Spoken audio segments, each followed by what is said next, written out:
Championne vous est présentée par Poisson Packaging. Emballage en carton éco-conçu, compact et ondulé. Poisson Packaging, éco-emballe vos idées.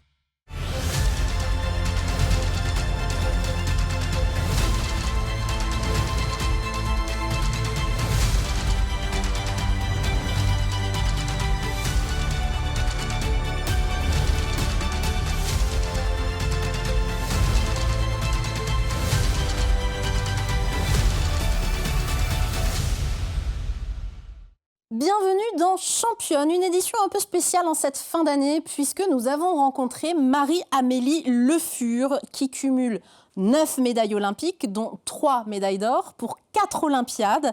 Aujourd'hui, présidente du comité paralympique et sportif français, mais aussi de l'Agence nationale du sport. Elle se bat pour démocratiser les parasports et pour l'inclusion en général dans la société. Mais dans Championne, vous le savez, on part toujours des débuts de nos sportives. Et pour elle, ça a commencé à Vendôme, dans le Loir-et-Cher, où elle vit toujours d'ailleurs. Nous l'avons rencontrée lors d'une soirée organisée au Mans par le Cercle Montesquieu. Alors pour moi, la découverte du sport commence dès l'âge de 6 ans. C'est tout de suite le choix de l'athlétisme. Pas du tout par ambition, pas du tout par vocation, mais simplement parce que ma grande sœur voulait faire ce sport-là. Elle a 4 ans de plus que moi, donc à l'âge de 10 ans, elle décide de faire de l'athlétisme. Elle ne veut pas en faire toute seule. Donc à ce moment-là, elle m'embarque dans son aventure. C'est pas un coup de foudre le premier jour, on va pas se le cacher quand même. Voilà, le sport, l'athlé est un sport particulier, est un sport d'extérieur. L'hiver, c'est pas toujours très simple. Les crosses, la piste. Mais pour autant, au bout de quelques temps, je vais vraiment trouver une passion, un amour de ce sport-là. Et surtout, je vais y trouver en fait une sorte d'éducation complémentaire à ce que je reçois dans mon cercle familial, à ce que je reçois de la part de l'école. Et ça va me construire d'un point de vue identitaire, ça va me construire aussi dans une dynamique de succès puisque je ne réussis pas dans toutes les disciplines de l'athlète, mais il y en a certaines où effectivement j'arrive à glaner des petites coupes, des petites médailles et tout ça va entretenir ma passion et surtout, et ça maintenant je m'en souviens vraiment très bien, c'est mes premiers apprentissages de l'échec, le sport comme ça dans la jeunesse et je me souviens notamment, ça devait être vers l'âge de 11-12 ans où on avait un objectif, c'était de passer sous les 3 minutes au 1000 mètres. C'était vraiment l'objectif de la saison. Et il m'a fallu au moins 5 courses pour y arriver. Et derrière chaque course, c'était la déception, c'était un peu l'autoflagellement. Ouais, j'ai pas réussi, j'ai pas été bonne. Et mes parents, en fait, ont eu une approche très pragmatique, très pédagogique de me dire, mais en fait, de te marteler comme ça parce que tu as échoué ne sert absolument à rien. Pose-toi les bonnes questions et pose-toi la question de savoir pourquoi ce jour-là, tu n'as pas fait les bons choix et tu n'as pas atteint ton objectif. Et d'être comme ça dans une construction, une interrogation de l'échec, m'a déjà dit que, quelle que soit la situation d'échec, mes parents, ils continuaient à avoir confiance en moi, ils continuaient à m'encourager. Donc, la dynamique est positive.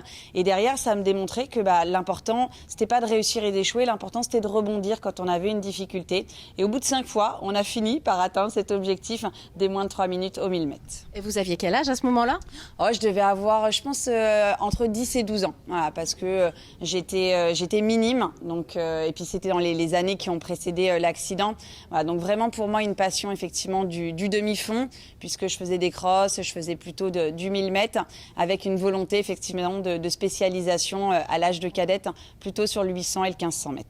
De nos jours, l'athlète est détentrice du record du monde de saut en longueur, ça c'était en 2021, et du record du monde du 400 mètres, rien que ça, c'était en 2016.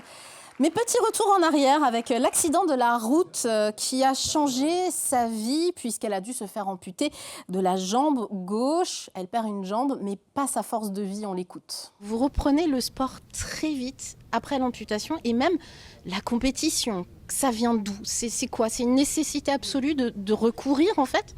Alors pour certains, on a repris trop vite et je dis on parce qu'en fait ça a vraiment été une aventure collective et déjà une aventure familiale, une aventure qui a été portée, incarnée, boostée, rendue possible par la force de mes parents. Et je pense que cette reprise du sport, en fait, elle nous a beaucoup aidés parce que quand vous vivez ce qu'on a vécu, l'accident, l'amputation, vous êtes vraiment plongé dans une forme d'inconnu. Moi j'avais plein de perspectives de carrière, plein de perspectives de vie et puis du jour au lendemain, tout est chamboulé par cet handicap. Et grâce au sport, finalement, j'avais une ligne guide, j'avais un objectif, j'avais une ambition et je rassure tout le monde, sur mon lit d'hôpital, l'ambition, c'est pas de devenir championne paralympique, c'est simplement simplement un jour de recourir. Et j'ai eu la chance que mes parents croient en ce projet-là et que derrière, ils prennent les contacts avec la Fédération Handisport, qu'ils se renseignent sur Internet de ce qu'il était possible de faire. Et puis derrière, c'est un lot d'opportunités extraordinaires qui nous ont été offertes. C'est-à-dire qu'il y a eu ce jour difficile, il y a eu ce moment difficile de l'accident. Et puis derrière, parce qu'on avait la bonne posture, parce qu'on était dynamique, parce qu'on avait de l'envie, moi, j'ai l'impression que je me suis toujours trouvée au bon endroit, au bon moment. Et donc, dans les semaines qui suivent l'accident, je participe en fait au tournage d'un téléfilm.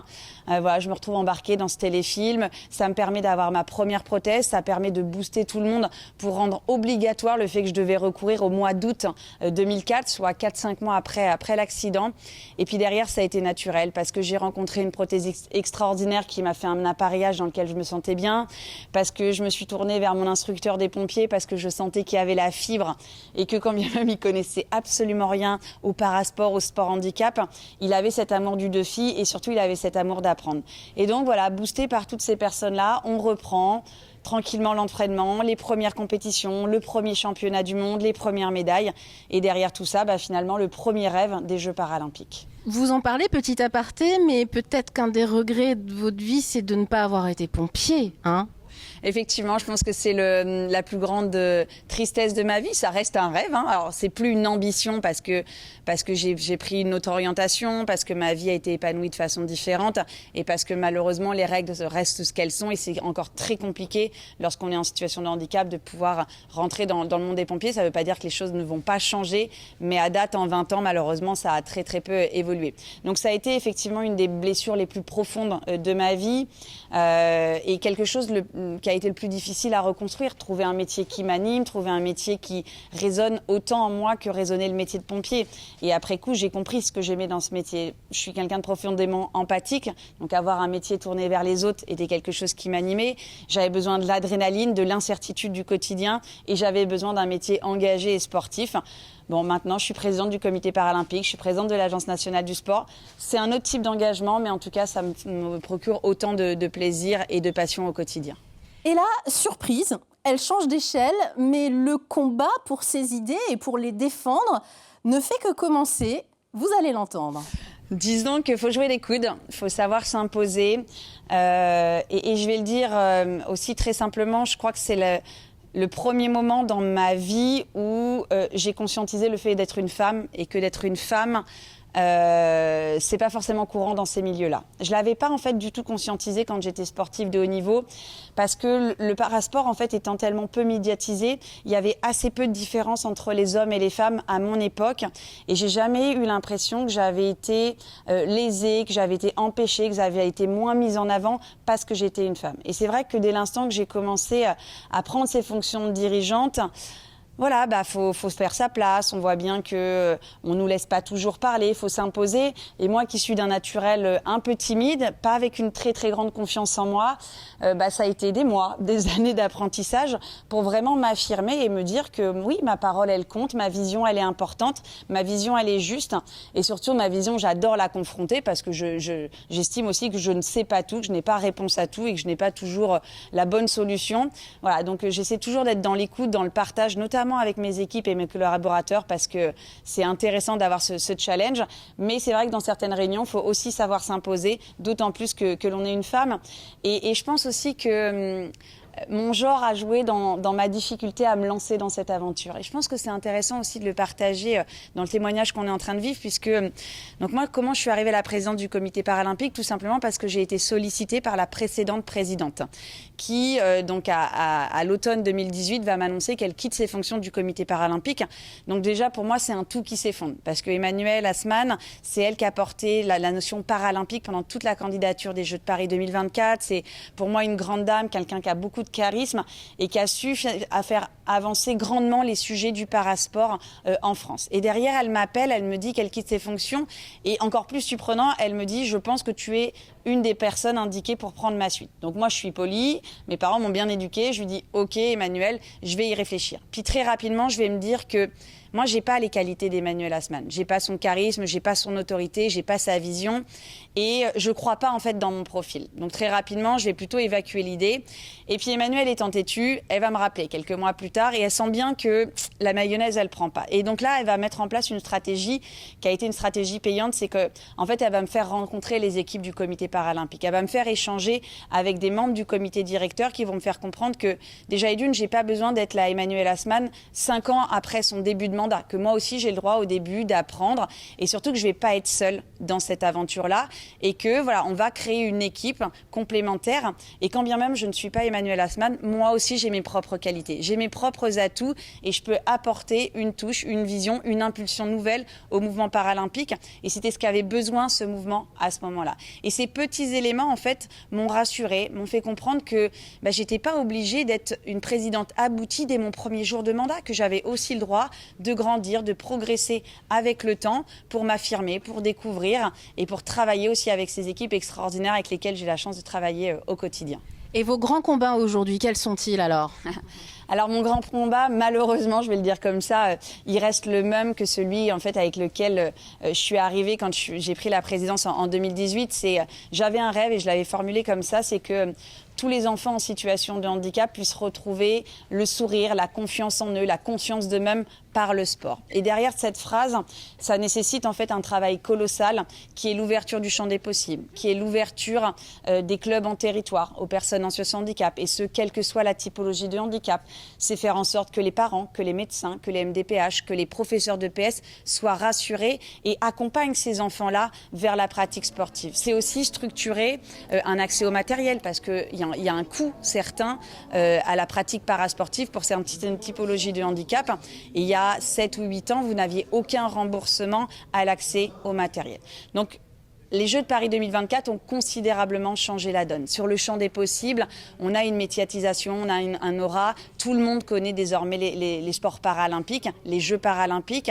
La plupart des Français sont désormais capables de citer des athlètes paralympiques. Donc ça, c'est un marqueur qui est important. C'est important parce que on sait que les Jeux paralympiques, ils concourent aussi à changer le regard sur les compétences et capacités des personnes en situation de handicap, certes, mais ils concourent aussi à ouvrir le champ des possibles aux autres personnes en situation de handicap. Et quand vous voyez un sportif paralympique, dès l'instant que son histoire elle est contée et racontée de la bonne façon, c'est-à-dire en arrêtant de faire de lui un super-héros, parce que là sinon vous ne pouvez pas vous identifier, mais si vous expliquez son parcours, la façon dont il a repris le sport, et derrière vous avez énormément de personnes qui vont s'identifier, qui vont se dire ok, moi aussi j'ai envie, moi aussi je vais aller dans le club de proximité au bout de la rue là chez moi pour découvrir la pratique sportive. Mais encore faut-il que ce club il soit en capacité de vous accueillir et que les éducateurs, les bénévoles de ces clubs, ils n'aient pas peur du handicap. Parce que ça, c'est encore un problème de notre société.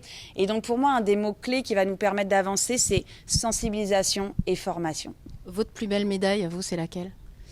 Ma plus belle médaille, c'est pas simple. Je pense que celle qui m'a procuré le plus d'émotions, ça va être la première, la toute première. En tout cas, le premier titre paralympique, pour être précise, puisque ma première médaille n'a pas été une médaille d'or.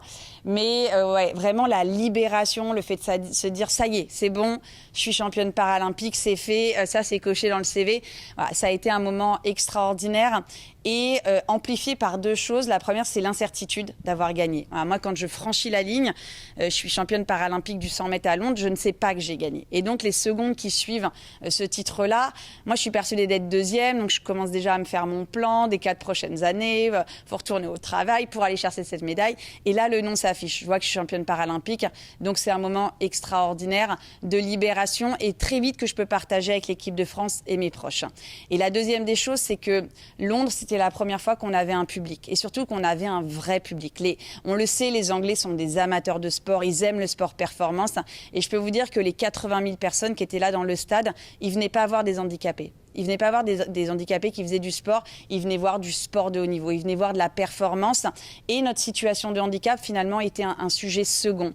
Et donc ils nous ont acclamés, ils nous ont portés, ils ont crié pour nous, qu'on soit français, anglais, partout dans le monde, pas de différence pour eux, voilà, comme si on était de véritables athlètes de haut niveau et ça c'était une grande première dans nos carrières sportives.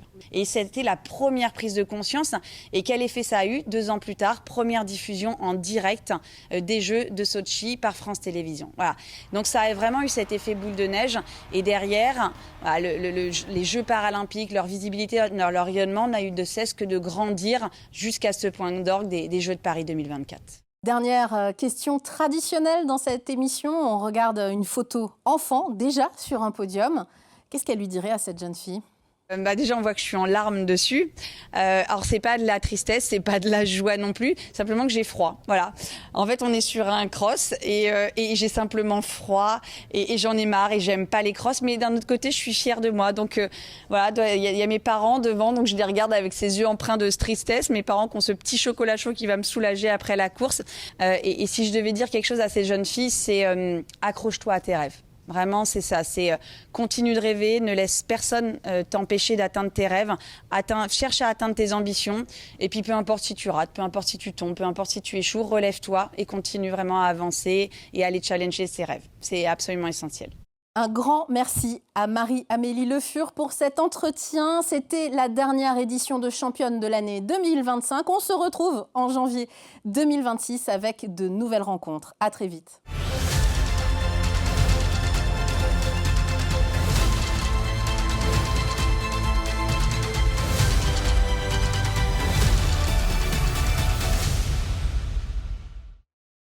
Championne vous est présentée par Poisson Packaging. Emballage en carton éco-conçu, compact et ondulé.